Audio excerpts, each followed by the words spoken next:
Reflections, Chapter 10, Lesson 1, The Articles of Confederation. What to know?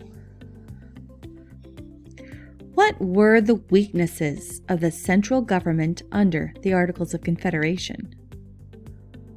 What were the weaknesses? Describe the shortcomings, the weaknesses, of the Articles of Confederation. Explain why some leaders wanted to change the Articles of Confederation. Vocabulary to study in Quizlet: commerce, convention, arsenal, people. Daniel Shays, Shays Rebellion, James Madison, Patrick Henry. You are there. It is 1783 and Congress is meeting at Nassau Hall in New Jersey. Your father is there, serving as a delegate. He has written you many happy letters about meeting General Washington and about the treaty ending the war. However, he worries about the future of the new nation. In his last letter, he wrote that Congress must beg the states for money. You wonder how such a weak Congress can run the government. And some trivia. Nassau Hall served as the United States Capitol for 5 months in 1783. Congress met there from July to November. For instance.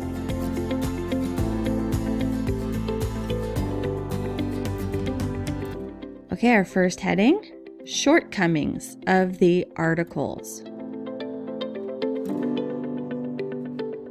By 1781, the 13 former colonies, now independent states, had approved the Articles of Confederation. Under the Articles, all 13 states formed a confederation known as the United States of America.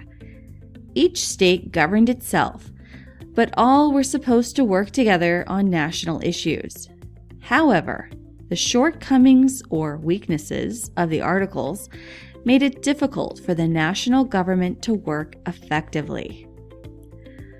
Under the Articles of Confederation, delegates from the states met in a Congress. In order to pass any new law, delegates from at least 9 of the 13 states had to approve it.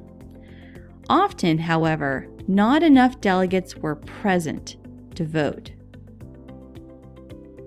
Even when enough delegates were present, they rarely agreed, since no state wanted to be under the control of the other states. If the delegates approved a law, Congress still did not have the power to enforce it. The Articles limited other powers of the national or central government. For example, Congress had the power to declare war, make treaties, and borrow money, but it could not collect taxes.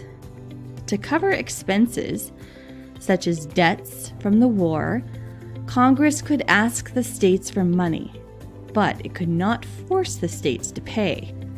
The Articles also made Congress depend on the state for the nation's defense. Congress could ask for an army, but the states had to provide the soldiers. How did the Articles of Confederation limit the power of Congress?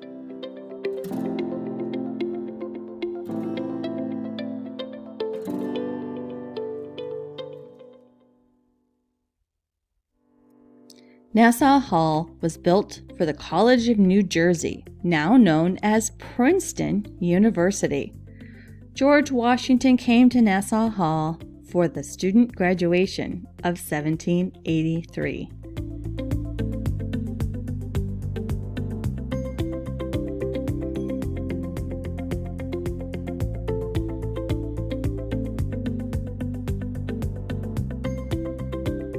Primary sources: state currency, state money. During the 1770s and the 1780s, most states printed their own paper money. This led to problems because some states would not accept money from other states. So this is Massachusetts state. How much it was worth, 1 shilling. Here's the rising sun. And this date where it was printed, 1779. Think about this. Why do you think states no longer print their own money? Our next section heading, the Annapolis Convention. The Annapolis Convention. Under the Articles of Confederation, problems developed with commerce or trade in the states. Some goods cost much more in one state than in another. Disagreements over trade created problems because the central government could not control trade among the states. In 1786, some leaders called on the states to hold a convention or important meeting to discuss commerce. The convention was held in Annapolis, Maryland in 1786. Only 5 states, Delaware, New Jersey, New York, Pennsylvania, and Virginia, sent delegates to the Annapolis Convention. After much debate, delegates decided that a stronger national government was needed to oversee commerce. This meant changing the Articles of Confederation. To change the Articles, however, all the states had to agree. Dun dun dun. The delegates sent a report to the states and to Congress, suggesting that another convention should meet in Philadelphia, Pennsylvania, in May 1787, so 11 years after the Declaration was signed. At this convention, representatives from the states would talk not only about commerce, but about how to strengthen the Articles of Confederation. In January 1787, violent events in Massachusetts would demonstrate how little power the central government had under the Articles of Confederation. And we'll talk about this event. More leaders began to think that the Articles would have to be changed if the young nation were to survive. How could commerce problems be solved?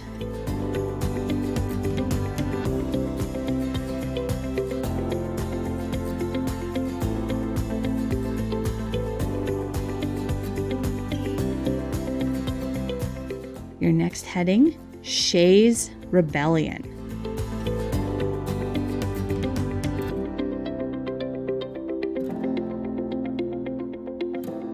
Here's the violent event we're going to talk about. Massachusetts. Economic problems during the 1780s made life difficult for many people in the United States. Some former soldiers still had not been paid for fighting in the Revolutionary War. Many Americans were poor, yet they had to pay high state taxes. To buy supplies, farmers often had to borrow money and go into debt. Going into debt caused even more problems for those who could not pay for the debts or their taxes. The courts of some states took away their farms or threatened to send those who could not pay to prison. Late in the summer of 1786, poor farmers in Massachusetts protested by refusing to let the courts meet. Armed with pitchforks and guns, the farmers shut down the courthouses and destroyed debt records. So the papers that showed how much money they owed, they destroyed those.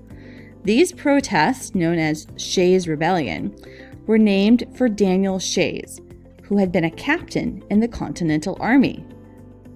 In January 1787, Shays and his followers threatened to take over a Massachusetts arsenal. An arsenal is a weapons storehouse owned by the central government. Under the Articles of Confederation, there was no national army to defend United States property. Because Congress did not have an army to defend the arsenal, the governor of Massachusetts had to send the state militia to stop Shays.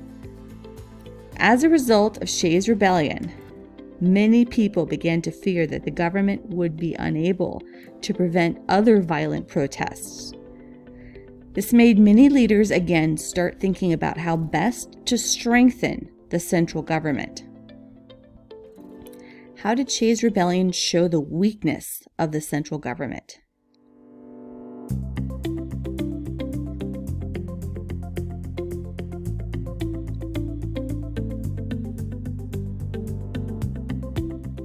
During Shays' rebellion, 4 of Shays' followers were killed in the attack on the arsenal.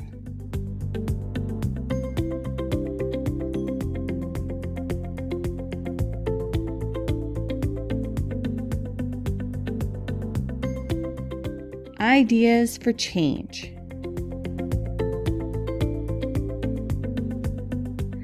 After Shays' rebellion, some people argued that Congress needed more power. James Madison, a Virginia leader, believed that the country needed to replace the Articles of Confederation. Other leaders in the United States, such as George Washington and John Adams, agreed with Madison. They wanted a national government that could keep the country from breaking apart. Washington worried that only a rope of sand was holding the nation together. Others did not agree with this call for a stronger national government. Patrick Henry of Virginia was one of many leaders who wanted to keep the Articles as they were. Henry argued that Americans had fought the British because they did not want a powerful government ruling their lives. After Shays' rebellion, most of the states now agreed to the request of the delegates at the Annapolis Convention to send delegates to a convention in Philadelphia in the spring of 1787. Rhode Island was the only state that refused to send a delegate. Its leaders saw no need to change the Articles of Confederation.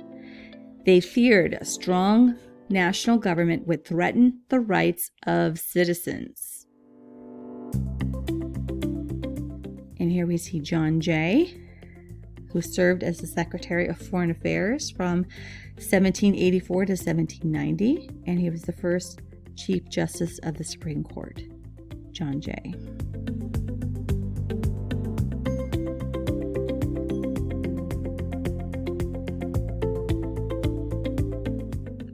Press. Okay, soon, leaders on both sides started presenting their views on such political matters by writing letters to newspapers. These letters could then be published for all to read. So why did James Madison and others want a stronger central government?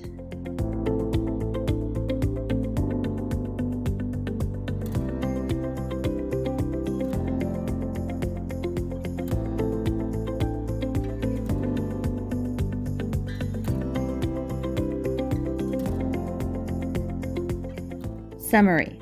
Under the Articles of Confederation, the United States had a weak central government. Some leaders called for a convention to review the Articles. The call for a strong national government increased after Shays' rebellion.